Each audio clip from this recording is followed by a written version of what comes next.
What's good, YouTube? We got a video by Game Theory. Poppy Playtime Chapter 4. Don't reject his offer.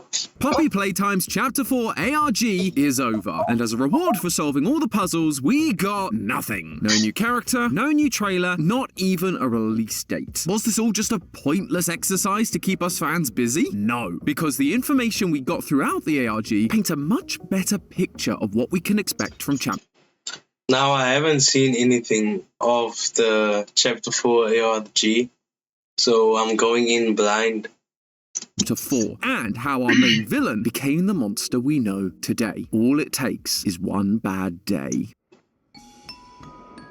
Hello, Internet! Welcome to Game Theory, the show that's always keeping an eye out for Poppy lore. So you can bet that I was watching the Poppy Playtime Chapter 4 ARG very closely, and I have to say the ending of this ARG felt rather unceremonious. At the end of Chapter 3's ARG, we got a teaser for the Smiling Critters cartoon and a news report on their cancellation, which gave us theorists a bunch to talk about. But this time, we got nothing. So much nothing, in fact, that the only reason we really knew the ARG was over was because the devs took to Discord and said, "Thanks for playing." Guys, please, I know I joked about this last time, but you gotta stop breaking the fourth wall to give us information like this. Let your content speak for itself, and if it doesn't, then maybe that's something you need to look into. Since then, we did get a short showing off a new character that was found early on in the ARG, Pianosaurus, but it doesn't really give us a whole lot to work with. Hey, Future Tom here, and apologies if my voice sounds a little bit off. I've been sick this week, but that didn't stop Mob from once again releasing something new the week our video goes live. I'll talk about this specific teaser a little bit later on, though it doesn't really change a whole lot, but I wanted to let you know that I've seen it. I'm not ignoring it. It's just that this script and the whole premise was written 3 weeks ago. Right, back to past me. However, it's out of the ashes of disappointment that theories rise. We may not have gotten a new full trailer, but I still haven't done a theory on the previous teaser that was released. Similar to the Pianosaurus teaser, at the time it didn't really feel like there was much to say about it. But now, thanks to everything we've uncovered through this ARG, there's actually a lot more beneath the surface of this 2-minute teaser. So it's time for another ride down into the depths, theorists. We've got some new backstories for our primary villains to uncover, a bunch of interesting references to decipher, and an unlikely ally to put our faith in if we want to make it out alive. I'd say grab your plushie for comfort, but that may not be wise down here.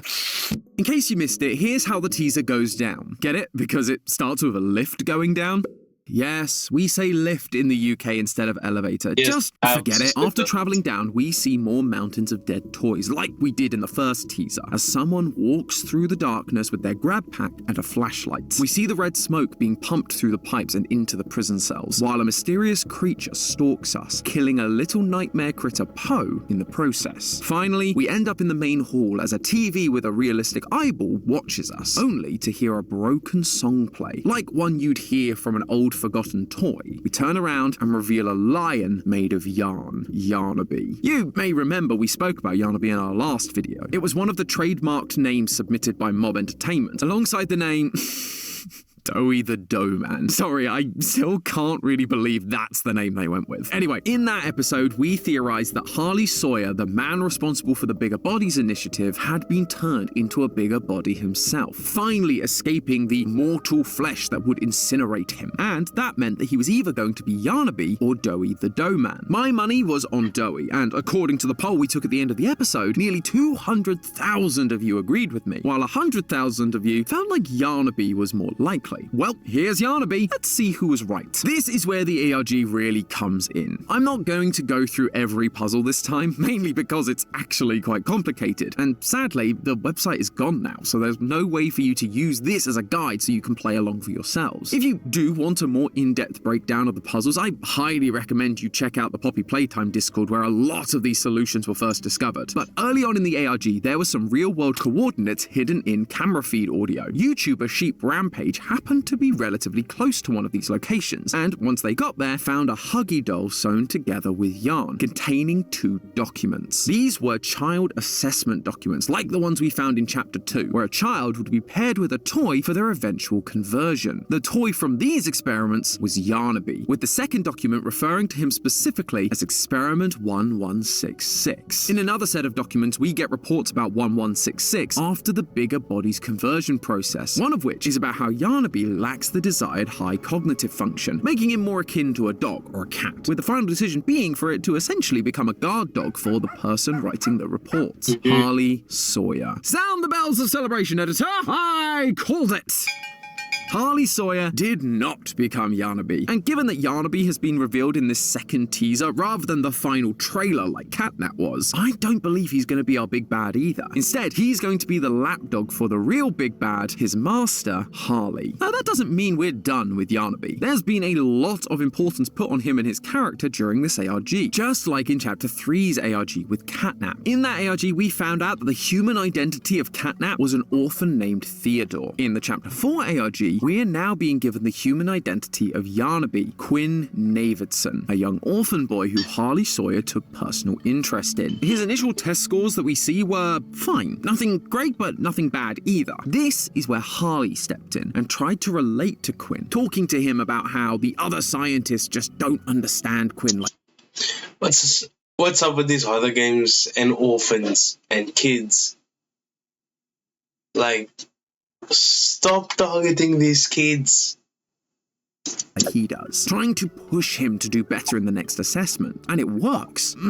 Partially. His physical skills do increase, but his mental functioning and musical memory gets worse, which matches what we end up seeing in Harley's report about Yarnaby. Strong, agile, swift. And yet, I'd hoped for a greater mind behind it. Later on in the ARG, Harley gained access to an email address, and people began communicating with him directly. When asked about Yarnaby, his response was pathetic. Amusing, but pathetic. Harley sees Quinn as nothing more than an amusing plaything, something to be manipulated, and when that manipulation didn't work out fully the first time, he then proceeded to manipulate him further by isolating Yarnaby so that he would answer to no one but himself. Which brings up an interesting point about this recent teaser. At the very start of this teaser, as we head down the elevator, you can hear the final words of Poppy from the end of Chapter 3.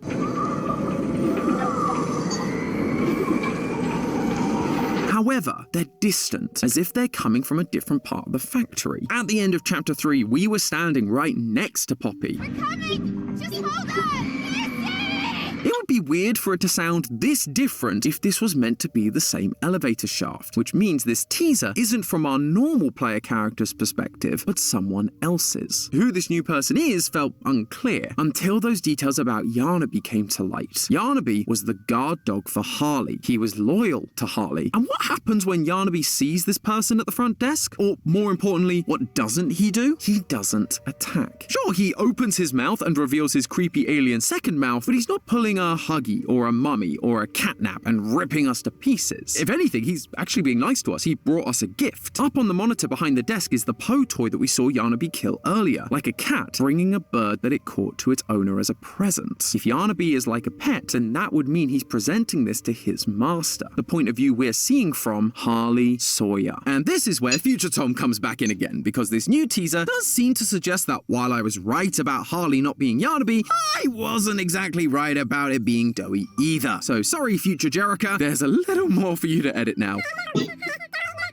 Hey, don't look at me. It's not my fault. Blame Mob Games for releasing new stuff every single week. Anyway, in this new teaser, we see a humanoid robotic hand reach for a Catnap toy. And then the eye that we saw in the monitor of the Yarnaby teaser flashes on screen. When Mob tweeted about this teaser, they used the phrase, "Someone's been watching your every move." Last time, we spoke about how Harley is the one that's been watching us, recapping chapters 1 through 3 on the Mob Entertainment YouTube channel. And so that means this eye, and likely hand, belongs to him, implying that he's less of a traditional toy bigger body and more like a digitized computer entity with a robotic body that he can use to interact with the world. So the Yarnaby teaser can still be from Harley's perspective. It's just his humanoid robot form we're seeing through, rather than his all-seeing eye computer view through security cameras and screens. And that would explain further why the Poe toy was presented on top of the computer rather than on the front desk. Yarnaby was giving it to his master directly. So Yarnaby wasn't right, but neither was Doughy, so I guess we'll call this one a draw. What is fascinating about all of this, though, is the complete juxtaposition we get between Yarnaby and Catnap from these ARGs. But now I'm confused. So is that guy the computer, or is that guy the one looking at Yarnaby? quick reminder, in Chapter 3's ARG, we were introduced to Theodore, the orphan that would eventually become Catnap. We received a number of documents throughout the ARG that told us that Theodore was a little bit of an odd child. He was antisocial and seemed to have an imaginary friend that turned out to not be so imaginary. A drawing of his revealed it to be 1006, the prototype, and they had Theodore looking through the office for documents, stealing a grab pack, and trying to help 1006 reach freedom. Sadly, during that escape attempt, Theodore was badly injured, but instead of running away, 1006 took Theodore to the Playtime Co. scientists in order to save him. 1006 was recaptured and Theodore became Catnap. But inside their cage, 1006 and Catnap stick together, with Catnap following 1006 like a quote. So that's why Catnap's added like ritual spot for the prototype. It's all coming together. Lost puppy. Now, look at what we learn about Quinn. He's an antisocial kid with some strange tendencies, like ripping the heads off of toys. He's approached by Harley, who manipulates him into helping him create a better, bigger body. But the experiment doesn't go as planned, and he is deemed a pathetic failure. Harley continues to act like he cares about Yarnaby, but according to Dr. Carmine in one of the reports, he really doesn't, leaving Yarnaby sad and alone, waiting for his master to come home like a lost puppy. In both cases, an authority figure takes an interest in a specific orphan with antisocial tendencies. They then convince that orphan to work with them to achieve their desired goal. The goal doesn't go as planned, and in the end, the kid gets turned into a bigger body, becoming obsessed with the authority figure and their approval. However, the key difference comes down to these authority figures' motives and how they react when things go awry. 1006 wasn't trying to hurt anyone, they just wanted to be free, and so influenced Theodore to help it escape. When things went south, it sacrificed itself to save Theodore. Harley, on the other hand, wasn't afraid of hurting people to get what he wants. And once Quinn was turned into Yarnaby and was deemed a failure, Harley lost interest and mocked him. Now, to be fair, 1006 does end up betraying Catnap in the end. I mean, who could forget that? But here, we're being shown that if we felt that was bad, Harley is much worse, because he never cared to begin with. He doesn't have any empathy. All he's pursuing is his selfish desire for progress. But maybe the prototype didn't care either, and was just sitting up Catnap all the way. And actually, this part of Sawyer's personality is front and center throughout the Like, as long as Catnap was useful, he was keeping him around. entire ARG. One of the first pieces of evidence we got for this thing was a poster for the Young Geniuses program, an initiative started by Elliot Ludwig to gather the greatest minds of the generation to help Playtime Co. be at the forefront of innovation. Turns out, Harley was one of those bright minds selected for the program. Elliot actually takes a special interest in Harley, saying he was the kind of person that could lead the science of the future. Although as time goes on, Elliot realizes that Harley's only concern is progress for progress's sake, rather than for the betterment of mankind, which Elliot believes is the true key to driving scientific progress. This then leads Elliot to kick Harley out of the program, and as you might imagine, Harley doesn't take this so well. We found an image of some distorted, torn-up paper, creating what looked like the silhouette of a jester, maybe a new character from Chapter 4, maybe Doughy. Anyway, by separating the image into its color layers and desaturating them, we can see a much more clear message being written. He took everything. I thought you cared. Nobody cares. Nobody understands. Elliot Ludwig is a soft, pathetic, small-minded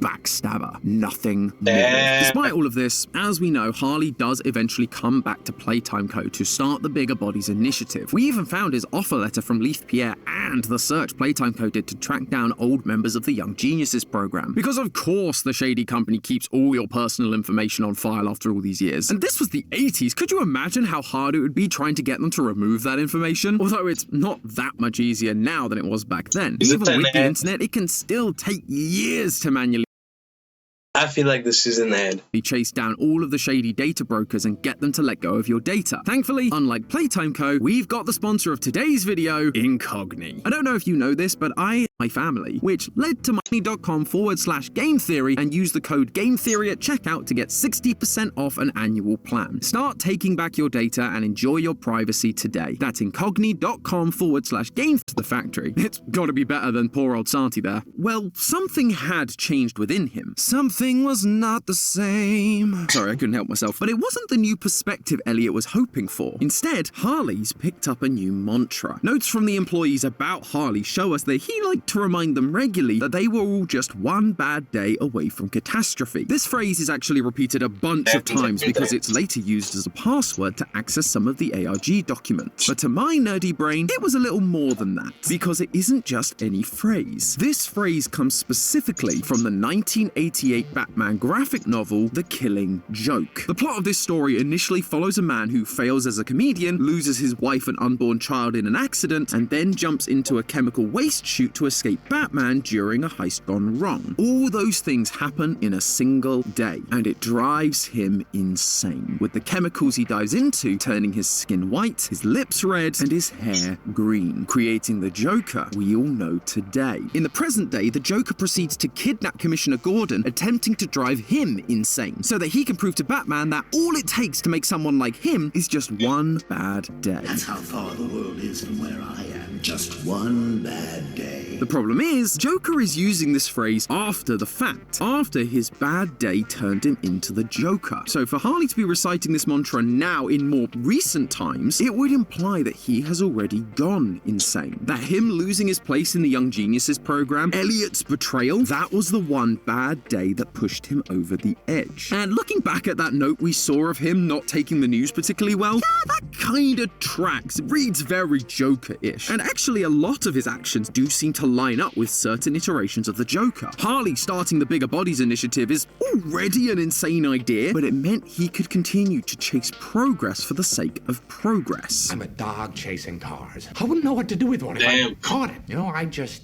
do things. In that same scene, Joker refers to people in authority like Gordon as schemers that need to be shown how pathetic they are, and that he is the one to do it. Again, Harley regularly sees the people around him as pathetic, those with ideals, dreams, or even just less intellect he considers soft and getting in his way. You can see it with how Harley treats Quinn. I keep wanting to say Harley Quinn. That's like, I can't believe that's just occurred to me. Oh, sorry, I'm in the recording booth literally right now. This isn't scripted, but we have Harley and Quinn. Harley Quinn. Are you kidding me? Oh, this makes so much sense, and it really ties together this Joker thing. Sorry, I'm probably getting ahead of myself a little bit. For those of you who don't know, Harley Quinn is Joker's sidekick that he turns from a normal member of society into a monster. Sounds familiar, right? But while she loves the Joker, to him, at least in some interpretations, she is more like a pet, another pawn that he can abuse and use to further his own goals. Exactly like we saw with Harley's relationship to Quinn. And in typical Joker fashion, all of this culminates in one insane grand finale. At one point during the ARG, players were able to unlock a new page that displayed a set of nonsensical sentences. He asked if I still dream. Why?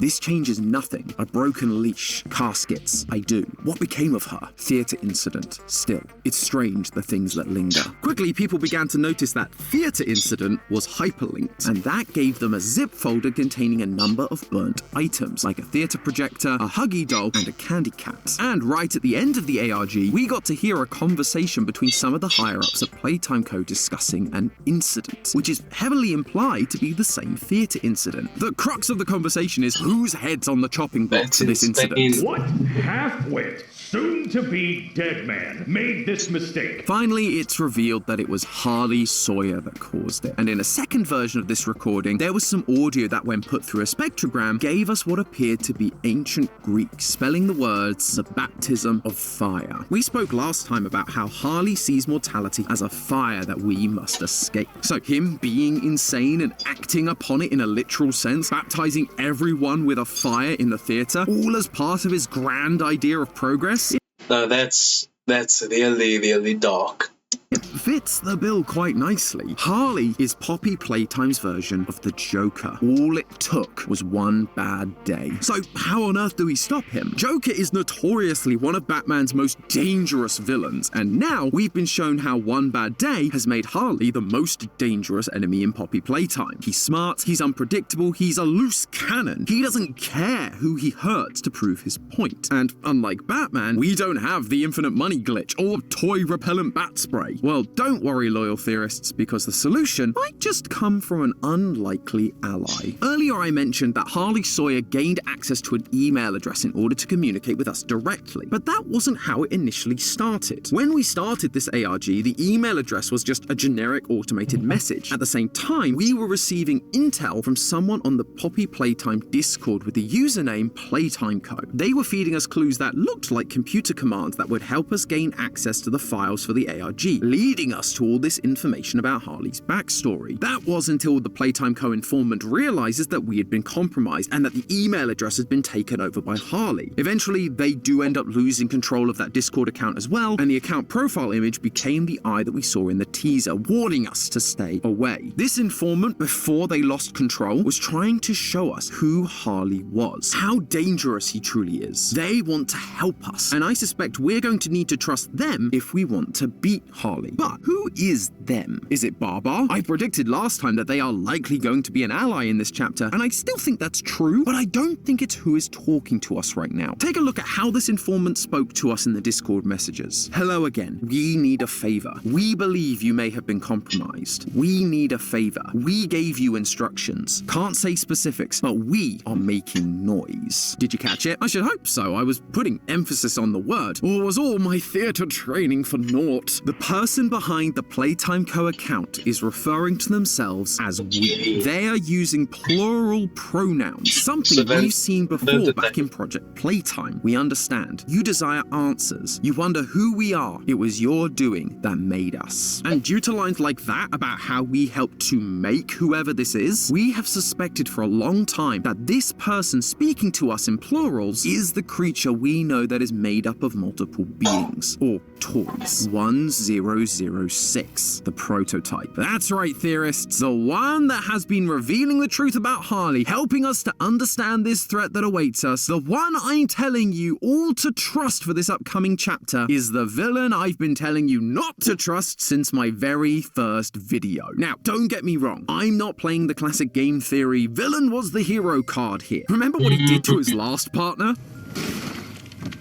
I still don't trust 1006, but previously we spoke about how our player character is likely PW, a biologist that worked for PlaytimeCo that wrote the notes we see in the orientation notebook. Due to him having the same birthday that Bunzo Bunny mentions in Chapter 2, I know when your birthday is.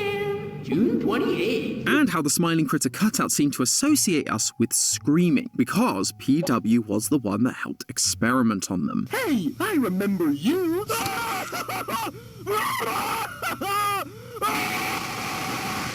We concluded that the reason Poppy was leading us further into the factory was because she and the prototype needed us to help finish creating whatever the prototype's final form will be. But that's the key. The prototype needs us alive. And so they've shared this information because they know how dangerous Harley is, and they need our help to stop him once and for all. And so I believe 1006 is going to be doing what they can to help us survive, giving us a heads up about Harley's mentality during this ARG, and then as the totally not Gregory voice over the phone during Chapter 4. I don't want you to die, so I'm gonna help you. It may not be the most reliable partnership, and after Harley is defeated, all bets are off. But if Harley truly is as deranged as the Joker, I'm not really sure we have any other choice. I guess the enemy of my enemy is my friend, at least for now. But I've got my eye on you, so you'd better remember, that's just a theory. A game theory! Thanks for watching. And if you like solving the mysteries of indie horror characters' true identity, grab pack, slap the video on screen to... That was a nice video. W Game Theorist. Like and subscribe to the channel.